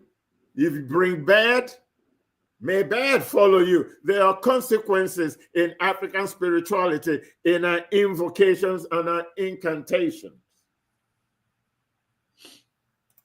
So the idea of loving my neighbor as I love myself, no matter what, are there caveats? Are there some checkpoints? Are there some things that I got to be aware of while I'm loving my neighbor as I love myself? How much love did Britain give Adolf Hitler during World War II? They were neighbors. How much? How much love did China receive from Japan? They were neighbors. Would you tell the Chinese to love the Japanese in 1931 during the rape of Nanking? What would you say? How much loving do I have to give my enslaver or the neighbor that declared war on me? So you have to take some of these things with a grain of salt and understand exactly what this fight and this struggle is all about. It's a struggle for your mind. They're struggling for your mind. They want your mind. We're struggling to get your mind back. You have that struggle. I don't, but you do. For those of you that are not on the journey to enlightenment, those that are not in the journey of self-discovery, those that don't understand the struggle, those that think it's about chains, about physical bondage as opposed to mental, those that don't understand that this struggle is just not individual, it's institutional. We as people of African ancestry, we need our own educational system, just like they have in Japan, in China, in Europe, just like all great civilizations, just like we had before the enslaver and the colonizer came to our shores with the Bible and the Quran in tow. We need systems that are African, for Africans, designed for us, that takes into consideration our history, our way of life, our struggles, that are just as we move along in time. Culture is dynamic. Everything else is invented tradition. We make adjustments as we go along. Sometimes we practice what is called cross-cultural pollination. You borrow things from other cultures that are useful to you and add it. You don't borrow things that are bad and adopt those things just to destroy yourself. Because that's what's going on in Africa. We've adopted systems that are not part of who we are, that is not part of our primordial core, that has nothing to do with the African, our experiences, our struggles, our social systems does not accommodate that. Our spiritual system is not existent. It doesn't accommodate that because it's not institutionalized. Just like Buddhism is institutionalized. And so the Chinese can rally around it. Hinduism is institutionalized. The Indians can rally around it. Shintoism is institutionalized. They have temples, they have books, they have scholarship. They can rally around it. Christianism has the same thing. Islam has the same thing. They have books. They got the Quran. They have all kinds of scholarship to sustain their spiritual philosophy and rally around it when their how do you say it? When their future is threatened, when their existence is threatened. Africa does not have that kind of institutional support when it comes to its religion, its traditions, its spirituality. None of them across the board in Africa has any imperial patronage, should I say, backed by any African government. When you talk about African spirituality, African history, things that will benefit us as a people, things that are designed to unify people of African ancestry from Jamaica to Australia, we fight against it. And for those of us that feel that we have overcome, that feel that we now have the knowledge that we need to overcome this incessant attack that people of African ancestry are under, what do? As opposed to coming together as like minds to create powerful institutions for our cause, we fight one another, even though we claim that we are fighting for each other. Yet we can't come together with our different expertise in all our areas of concern, come together like a fist, boil it up and strike a powerful punch. Have our own civic institutions that are tailored for Africans, social institutions, religious institutions, legal institutions, educational institutions, political institutions tailored for the African, based on our history, our culture, our experiences, and adjustments along the way. The greatest detriment to our development is the fact that we, because of colonization and slavery, we were never allowed to take a rightful place in the universe. Our society was changed, education changed, religion changed, everything about the African was changed. Now we have to pick up the pieces. Now we have to struggle to build it up again. Now we have to beg and ask, the big ask, for us to come together as one unit and address the problems in our African communities globally, from Jamaica to Haiti, and the monstrous conditions in Haiti, in Africa. How do we support people in Niger, Burkina Faso, Guinea? How do we support those of us that are willing to step out and put it on the line for all of us? How do we support them? How do we put our egos aside and fight for a common cause? How do we have a philosophy spiritually that Africans can rally around and don't worry about where the religion came from and who is in charge of that religion? We have a situation where we have a spiritual philosophy that takes into account the human condition, the African condition, the commonalities that we have in our spirituality, and presents it to the world as food for thought, as chiism, as guardianism. A people without a spiritual culture don't exist. Let's just for once, beyond marching in the street and screaming, "Let my people go," and asking for civil rights, let's march in the street for one purpose and one purpose only: to unite people of African ancestry under a common cultural, political focus, under the umbrella of chiism. He said, with all the variations. Thank you. There are some questions. Thank you, Didier Yudi. Yeah. Wonderful. We have some questions here. The first one, beautiful comments from Kevin Lips and Akachineke, as well as Namdi and Akimi Bro of VXBES. Thank you, all of you, for all your wonderful, wonderful comments. I mean, you've added so much to this discussion today. Now, there are some comments that I do want to read, all of them good, but there are some specific ones I want us to address. Akachineke says, "My concern is the idea I want to be everything but myself: a Christian Igbo, a Muslim Yoruba, a Buddhist African American. African culture dies on the cross every Sunday and the mat every Friday. Yet we proclaim we're proud Africans." Serious observation. Yeah. Because first of all, it's okay that you want to learn from others. It's okay to learn. And quite frankly, that's what makes the world a beautiful place. Learn from others, but you can't learn from others, only validate yourself based on what you learn from others and abandon what you are. Yeah. You see, that if you want respect in this world, you have to, respect is earned.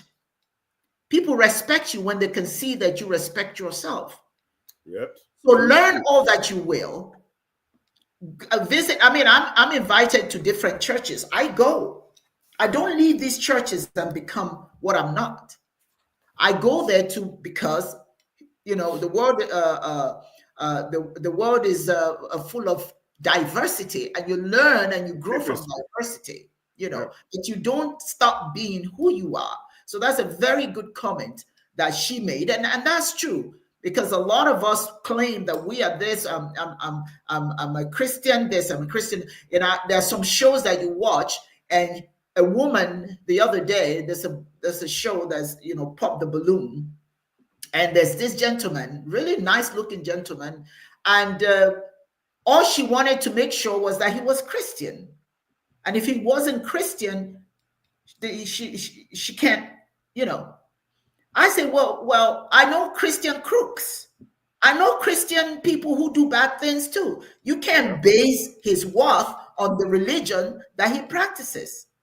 Yep. You see what I'm saying? That is the misconception that our people are taught, that you have to be a good, like Akachi is saying, I'm a Christian Igbo, I'm a Christian this, I'm a Yoruba Buddhist, blah, blah, blah, blah, all of that.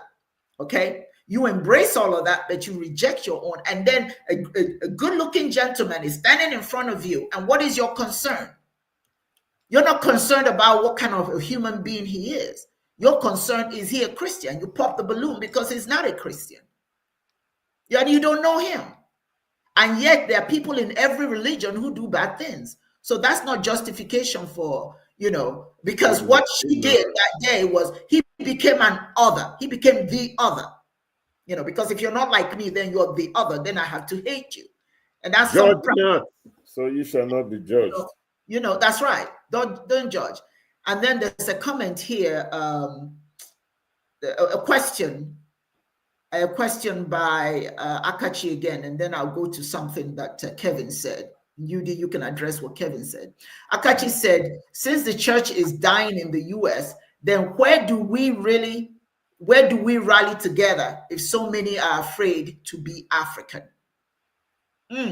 That's why we're introducing Chiism.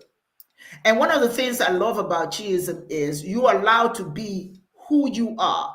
If you're female, if you're male, we don't do those things. We do not even we believe that Chineke is a duality, the male essence and the masculine essence and the female essence. We respect that. Chiism is not based on all those divisive structures placed in a church.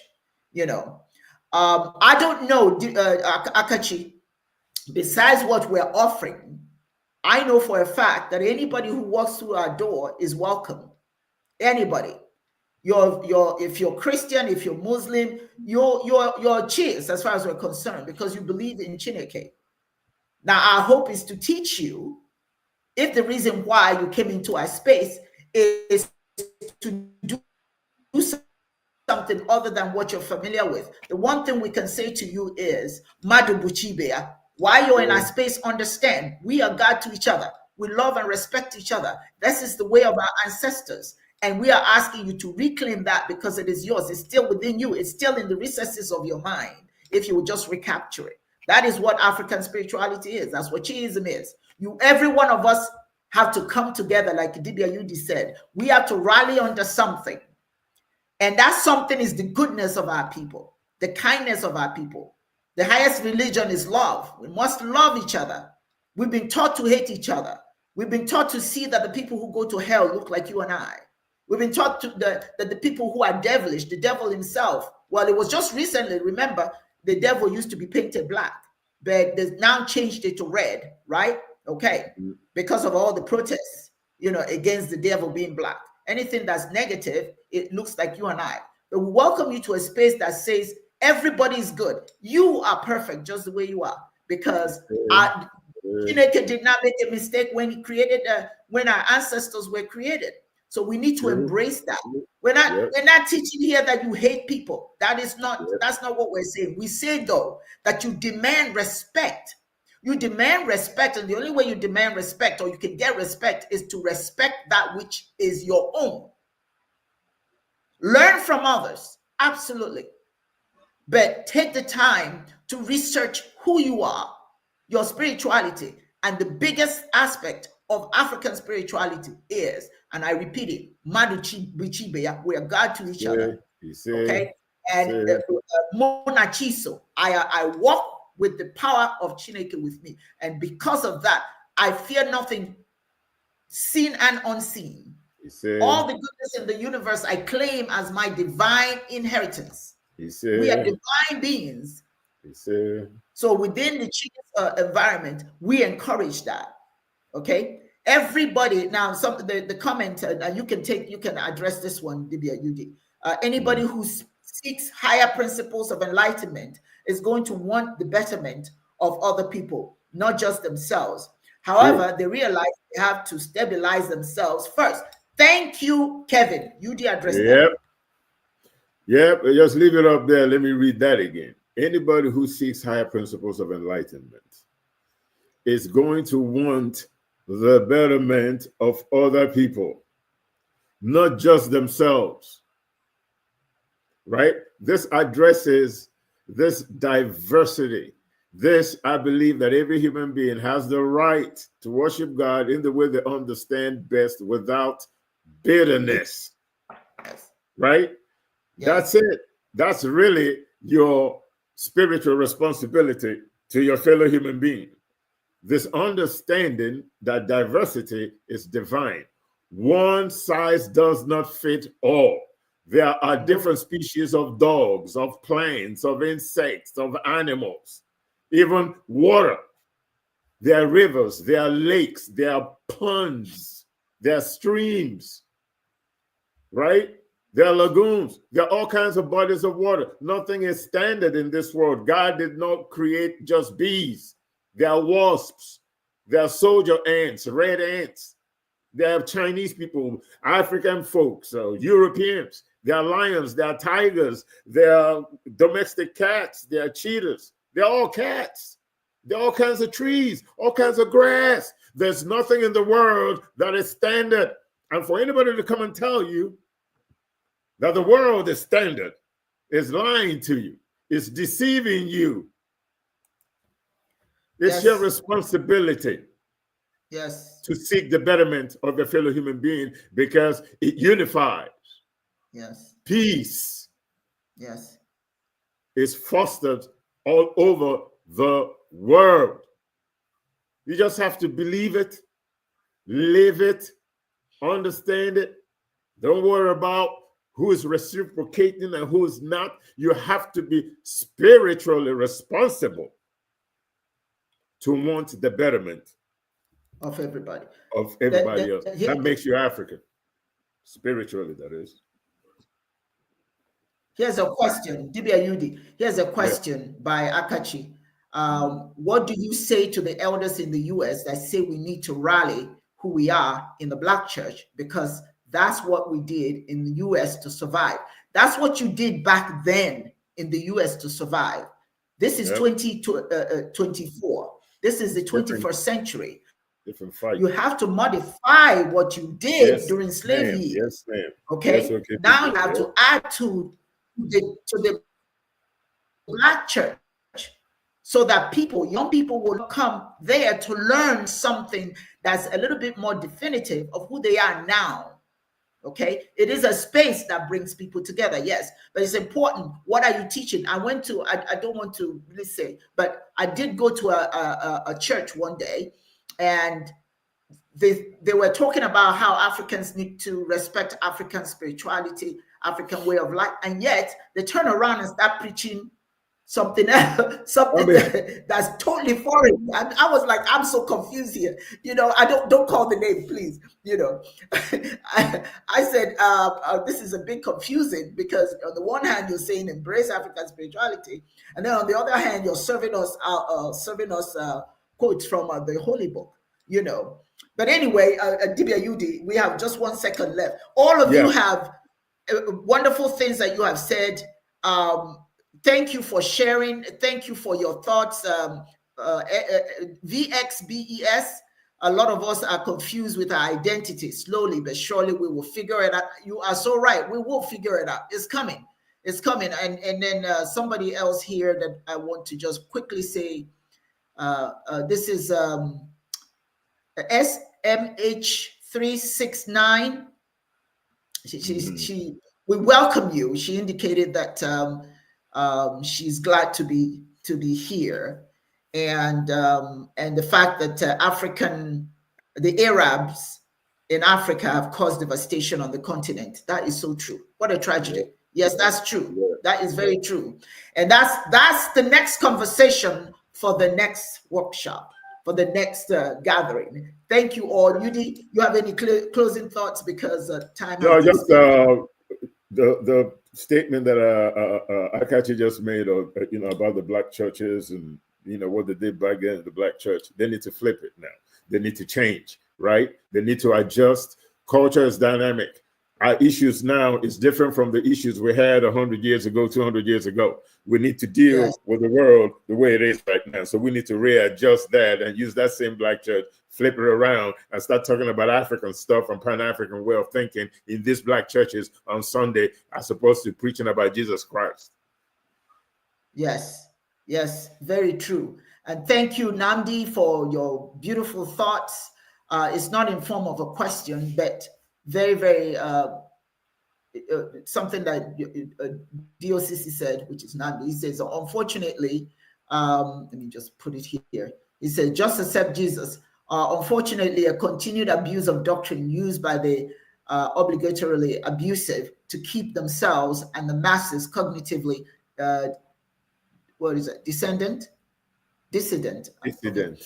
dissident, an interesting method of redirection. Very true. So true. I mean, we have some wonderful comments by everyone here. So wonderful. Thank you all for sharing. And thank you for being here today. We appreciate you. Unfortunately, this program is 2 hours long. I think we've kind of gone over. Yes, Kimi bro, we love you. Akachi Neke Dalo, thank you. DOCC, great conversation. Thank you so much for being here. Vaughn Devian Wilson, thank you. Issei, thank you for being here. And all of you, thank you so very much. I look forward to. And if you are in Michigan, if you're in Georgia, please remember, put this on your calendar. The 29th of this month is the Nkomi gathering in Snellville. If you're not able to be here to see us physically, we'll still make it available on Zoom so that you can join us on that day. I'll be promoting it before then. Until then, everyone, please have a wonderful, wonderful day. Yudi, Yagazie, thank you so much. Thank you, everyone. Be well. Remember to love each other. Yes.